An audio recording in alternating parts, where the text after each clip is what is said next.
بسم اللہ الرحمن الرحیم۔ جب اس کائنات میں کچھ بھی نہیں تھا، اللہ تعالیٰ اس وقت بھی تھا۔ پھر اللہ تعالیٰ نے اپنے عبادت کے لیے فرشتوں کو پیدا فرمایا۔ اللہ تعالیٰ جب کسی کام کے کرنے کا ارادہ فرماتا ہے تو کہتا ہے کن، یعنی ہو جا، تو وہ کام ہو جاتا ہے۔ چنانچہ فرشتے پیدا ہو گئے۔ ان کے بعد اللہ تعالیٰ نے جنوں کو پیدا فرمایا، پھر زمین و آسمان کو پیدا فرمایا۔ زمین و آسمان کی تخلیق کے بعد اللہ تعالیٰ نے انسان کو پیدا کرنے کا ارادہ کیا۔ اللہ تعالیٰ نے سب سے پہلے حضرت آدم علیہ السلام کو پیدا کیا۔ حضرت آدم علیہ السلام دنیا کے سب سے پہلے انسان تھے۔ آپ سے پہلے کوئی انسان نہیں تھا، اس لیے آپ کو ابو البشر یعنی انسانوں کا باپ کہا جاتا ہے۔ ہماری زمین کو انسانوں سے آباد کرنے کے لیے حضرت آدم علیہ السلام کو پیدا کیا گیا تاکہ زمین پر زندگی شروع ہو۔ حضرت آدم علیہ السلام کو اللہ تعالیٰ نے مٹی سے پیدا فرمایا، لیکن آپ کو پیدا کرنے سے پہلے اللہ تعالیٰ نے فرشتوں پر اپنا ارادہ ظاہر کیا۔ اس بارے میں اللہ تعالیٰ فرماتا ہے، اور جب تیرے رب نے فرشتوں سے کہا کہ میں زمین میں خلیفہ بنانے والا ہوں، فرشتوں کو یہ فرمان سن کر حیرت ہوئی۔ انہیں اللہ تعالیٰ کے ارادے پر کوئی اعتراض نہیں تھا۔ وہ فرمانبردار مخلوق ہیں، کسی صورت بھی اللہ کی نافرمانی نہیں کرتے۔ اللہ تعالیٰ انہیں جو حکم دیتا ہے وہ بجا لاتے ہیں، لیکن وہ اپنی حیرت کو دور کرنا چاہتے تھے کہ اس نئی مخلوق کو کس مقصد کے لیے پیدا کیا جا رہا ہے۔ عبادت کے لیے تو وہ کم نہیں تھے۔ ان کا خیال تھا یہ نئی مخلوق زمین میں فساد پھیلائے گی، خون بہائے گی۔ اس لیے انہوں نے اپنے رب سے سوال کیا، تو ایسے شخص کو کیوں پیدا کرتا ہے جو زمین میں فساد کرے اور خون بہائے، اور ہم تیری تسبیح، حمد اور پاکیزگی بیان کرنے والے ہیں۔ اللہ تعالیٰ نے جواب دیا، جو میں جانتا ہوں وہ تم نہیں جانتے۔ اللہ تعالیٰ جانتا تھا حضرت آدم علیہ السلام کی اولاد سے انبیاء اور رسل، نیک صالح اور اس سے محبت کرنے والے لوگ پیدا ہوں گے۔ اللہ تعالیٰ یہ بھی جانتا تھا کہ حضرت آدم علیہ السلام کی اولاد میں سے ایسے لوگ بھی پیدا ہوں گے جو برے کام کریں گے، زمین میں فساد پھیلائیں گے، لوگوں کو ناحق قتل کریں گے، لیکن ایسے لوگ بھی ہوں گے جو نیکیاں کریں گے۔ اللہ تعالیٰ نے حضرت آدم علیہ السلام کو مٹی کی ایک مٹھی سے پیدا فرمایا۔ مٹی کی اس مٹھی کو اللہ تعالیٰ نے تمام زمین سے لیا تھا، اس مٹی کا گارا بنایا، پھر اس گارے سے ایک صورت تیار کی۔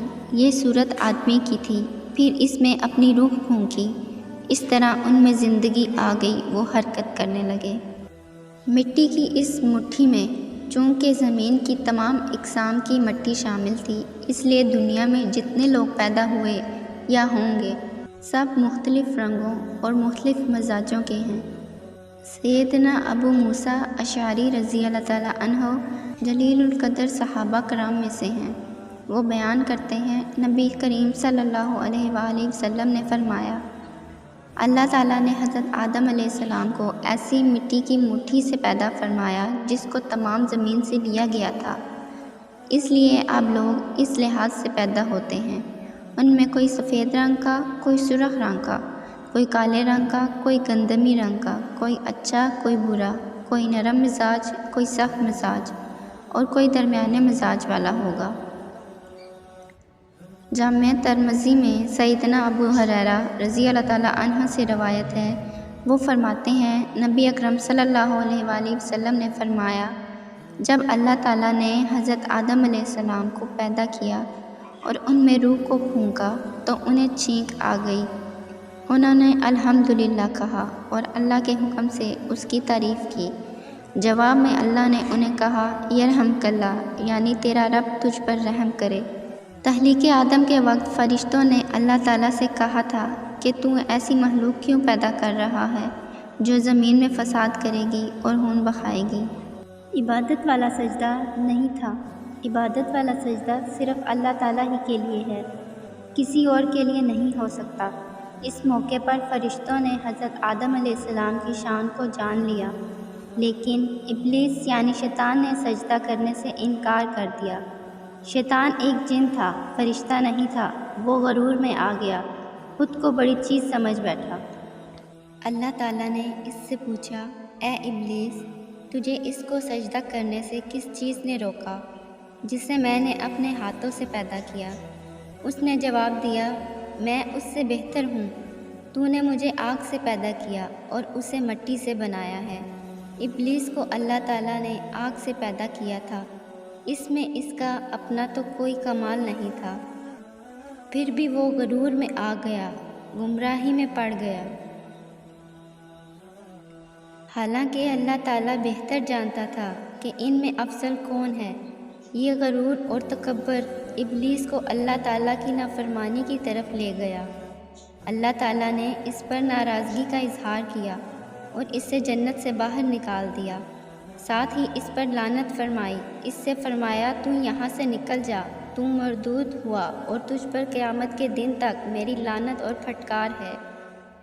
شیطان نے اپنے بارے میں اللہ تعالیٰ کا فیصلہ سنا تو اس نے کہا، اچھا تو پھر مجھے قیامت تک کی مہلت دے دیے تاکہ میں آدم کی اولاد کو بہکاؤں، ان میں وسوسے ڈالوں، انہیں شرک میں مبتلا کروں، ان میں نفرت، بغض اور کینہ پیدا کروں، انہیں برائیوں پر اکساؤں، انہیں جنگ اور قتل و غارت پر لگا دوں۔ ان میں سے جو میری پیروی کرے گا وہ ضرور یہ سب کام کرے گا۔ اللہ تعالیٰ نے اس سے فرمایا، تو مہلت والوں میں سے ہے۔ ابلیس اکڑ کر کہنے لگا، اے اللہ، میں تیری عزت کی قسم کھا کر کہتا ہوں، میں آدم کی اولاد کو اپنے سائے تلے رکھوں گا، ان میں وسوسے ڈالوں گا، یہاں تک کہ یہ تیری نافرمانی کریں گے۔ میں حرام چیزوں کو ان کے سامنے خوبصورت بنا کر پیش کروں گا، انہیں حق سے دور کروں گا، گمراہی کی طرف لے آؤں گا، یہاں تک کہ وہ تیری نعمتوں کا انکار کریں گے۔ البتہ جو نیک ہوں گے، مخلص ہوں گے، عبادت گزار ہوں گے، انہیں میں گمراہ نہیں کر سکوں گا۔ اس بات چیت کا ذکر اللہ تعالیٰ نے قرآن کریم میں ان الفاظ میں کیا ہے، تیری عزت کی قسم، میں ان سب کو یقیناً بہکا دوں گا سوائے تیرے ان بندوں کے جو خاص اور پسندیدہ ہیں۔ اسی وقت سے ابلیس انسان کا دشمن بن گیا۔ شیطان کوشش کرتا رہتا ہے کہ لوگوں کو اللہ کی رضا والے کاموں سے ہٹا کر اس کی ناراضی والے کاموں میں لگا دے، ہدایت کے راستے سے ہٹا کر گمراہی کی طرف لگا دے اور انہیں جہنم کی طرف لے جانے میں ان کی رہنمائی کرے، جنت سے انہیں دور کر دے۔ اللہ تعالیٰ نے حضرت آدم علیہ السلام کو حکم دیا کہ وہ جنت میں رہیں۔ آپ جنت میں رہنے لگے، لیکن تنہائی کی وجہ سے اداسی محسوس کرتے تھے۔ تب اللہ تعالیٰ نے حضرت حوا کو پیدا فرمایا، انہیں حضرت آدم علیہ السلام کی پسلی سے پیدا کیا گیا اور حضرت آدم علیہ السلام سے فرمایا، تم اور تمہاری بیوی جنت میں رہو اور جس جگہ سے تم دونوں چاہو اطمینان سے کھاؤ۔ چنانچہ حضرت آدم علیہ السلام اور حوا دونوں جنت میں آرام اور آسائش سے رہنے لگے۔ اللہ تعالیٰ نے ان سے فرمایا، جنت میں تم تھکن محسوس کرو گے، نہ کمزوری، اور نہ وہاں کسی چیز کی محتاجی ہوگی، سورج کی گرمی بھی نہیں ہوگی۔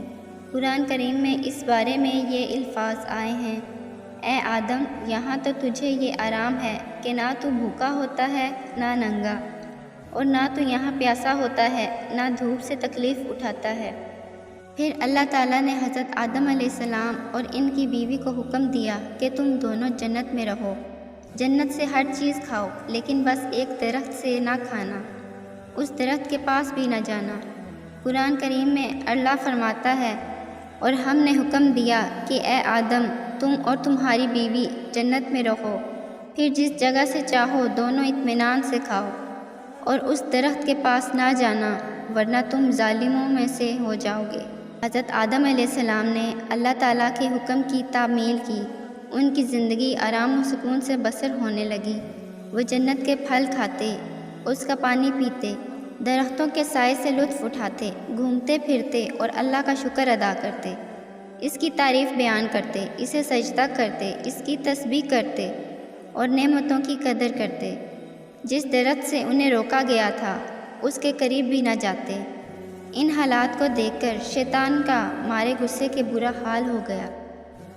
وہ ان دونوں کو خوش دیکھتا تو اس کے سینے پر سانپ لوٹنے لگتے، بری طرح تلملانے لگتا، وہ حسد کی آگ میں جلنے لگا، آخر رہ نہ سکا۔ ایک دن دونوں کے پاس آیا، ان سے کہنے لگا، میں تم دونوں کو دیکھتا ہوں تم آرام و سکون کی زندگی بسر کر رہے ہو۔ دونوں نے کہا، ہاں ایسا ہی ہے، اللہ کا شکر ہے، تمام تعریفیں اللہ ہی کے لیے ہیں۔ اب شیطان نے کہا، تب پھر کیوں نہ میں تمہاری رہنمائی کروں، تمہیں ایک چیز کے بارے میں بتاؤں، اگر تم نے میری بات مان لی تو تمہاری زندگی اور پرلطف ہو جائے گی۔ انہوں نے پوچھا، وہ کیا چیز ہے؟ ابلیس فوراً بولا، وہ اس درخت کا پھل ہے، تم کیوں اس کو نہیں کھاتے؟ یہ کہتے ہوئے اس نے اس درخت کی طرف اشارہ کیا جس کو ان کے لیے حرام قرار دیا گیا تھا۔ ابلیس کی بات سن کر انہوں نے کہا، اللہ تعالیٰ نے ہمیں حکم دیا ہے ہم اس درخت کا پھل نہ کھائیں، ہم اپنے رب کی نافرمانی نہیں کر سکتے۔ اب شیطان اپنی حباست پر اتر آیا، اس نے کہا، تمہیں معلوم ہے اللہ تعالیٰ نے تمہیں اس درخت کے پھل سے کیوں روکا ہے؟ دونوں بولے، ہمیں معلوم نہیں، تمہیں تمہارے رب نے اس درخت کے پھل سے اس لیے روکا ہے کہ کہیں تم فرشتے نہ بن جاؤ، اس جنت میں ہمیشہ رہنے والے نہ بن جاؤ۔ حضرت آدم علیہ السلام اور حوا نے اب بھی اس کی بات نہ مانی۔ ادھر ابلیس بھی برابر کوشش کرتا رہا، اس نے قسمیں کھا کھا کر کہا، میں تم دونوں کا خیر خواہ ہوں، میری بات مان کر تم فائدے میں رہو گے۔ آخر دونوں شیطان کی بات میں آ گئے، اللہ کے حکم کو بھول گئے اور انہوں نے اس درخت کا پھل کھا لیا۔ اور ایسا پہلی بار ہوا، حضرت آدم علیہ السلام اور حوا سے چوک ہو گئی۔ جب تک انہوں نے اس درخت کا پھل نہیں کھایا تھا وہ آرام و سکون کی زندگی بسر کر رہے تھے، جنت میں آرام ہی آرام تھا۔ انہیں معلوم نہیں تھا بھوک کیا چیز ہے، پیاس کسے کہتے ہیں، سردی گرمی کیا ہوتی ہے، ڈر کسے کہتے ہیں، غصہ کیا ہوتا ہے، شرمندگی کسے کہتے ہیں۔ لیکن جو ہی انہوں نے اس درخت کا پھل کھایا ان سب چیزوں کو محسوس کرنے لگے۔ پھل کھاتے ہی ان کے کپڑے اتر گئے، وہ دونوں سخت پریشان ہوئے اور جنت کے پتوں سے اپنے بدن ڈھانپنے لگے۔ دونوں نے بہت شرم محسوس کی کہ اللہ تعالیٰ کے حکم کو بھول گئے، انہیں سزا کا خوف بھی محسوس ہوا، لہٰذا اللہ کی طرف دھیان دیا، اس کے حضور دعا کی۔ صحیح بخاری میں سیدنا ابو ہریرہ سے روایت ہے، نبی کریم صلی اللہ علیہ وآلہ وسلم نے فرمایا، اللہ تعالیٰ نے حضرت آدم علیہ السلام کو پیدا کیا تو ان کا قد 60 ہاتھ لمبا تھا، پھر فرمایا جاؤ اور ان فرشتوں کو سلام کہو، دیکھنا وہ کن الفاظ میں تمہارے سلام کا جواب دیتے ہیں، کیونکہ وہی تمہارا اور تمہاری اولاد کا طریقہ سلام ہوگا۔ حضرت آدم علیہ السلام گئے اور کہا السلام علیکم، فرشتوں نے جواب دیا السلام علیکہ ورحمۃ اللہ، یعنی فرشتوں نے جواب میں ورحمۃ اللہ کا اضافہ کر دیا۔ دنیا میں آنے کے بعد حضرت آدم علیہ السلام کی اولاد اور ان کی اولاد کی اولاد بہت زیادہ ہو گئی۔ ان کی اولاد زمین میں کھیتی باڑی کرنے لگی، بھیڑ بکریاں چرانے لگی، وہ زمین کے پھل کھاتے، بکریاں چراتے، دودھ پیتے، اللہ کی نعمتوں کا شکر ادا کرتے۔ زمین پر اللہ تعالیٰ نے انہیں جتنی نعمتیں عطا کی تھیں ان کا شکر ادا کرتے۔ حضرت آدم علیہ السلام ان کے ساتھ اپنی اولاد کو حکم دیتے کہ اللہ تعالیٰ کی عبادت کرو۔ آپ انہیں شیطان اور اس کے وسوسوں سے خبردار کرتے، اس لیے کہ اس کی وجہ سے انہیں جنت سے نکلنا پڑا تھا۔ زمین پر حضرت آدم علیہ السلام اور حوا علیہ السلام کی زندگی جنت سے بالکل مختلف تھی۔ جنت میں ان کو بغیر محنت کے سارا کچھ میسر تھا، نہ دھوپ تھی، نہ پیاس، نہ تھکاوٹ تھی، نہ بھوک، اور نہ ہی لباس کے لیے تک و دو کرنا پڑتی تھی۔ غرض ان سب چیزوں سے بے نیاز تھے، لیکن دنیا میں آ کر ان کو روزی کی تلاش کرنا پڑی۔ اب وہ روزی کے لیے کھیتی باڑی کرتے، ہل چلاتے، رہنے کے لیے مکان اور پہننے کے لیے کپڑا حاصل کرنے کے لیے بھی ان کو جستجو کرنا پڑتی، بلکہ اسی طرح حضرت حوا کے ذمہ گھر کے اندرونی معاملات بھی تھے، کھانا پکانا، گھر کی حفاظت کرنا، بچوں کی دیکھ بھال کرنا، کپڑے لباس کے لیے محنت کرنا، یہ سب کام ان کے ذمے تھے۔ اس طرح اس زمین پر انسان کی زندگی کی ابتدا ہوئی۔ اگر ویڈیو پسند آئے تو جاتے جاتے ہماری ویڈیو کو لائک اور ہمارے چینل کو سبسکرائب کریں اور دوسروں کے ساتھ شیئر کریں۔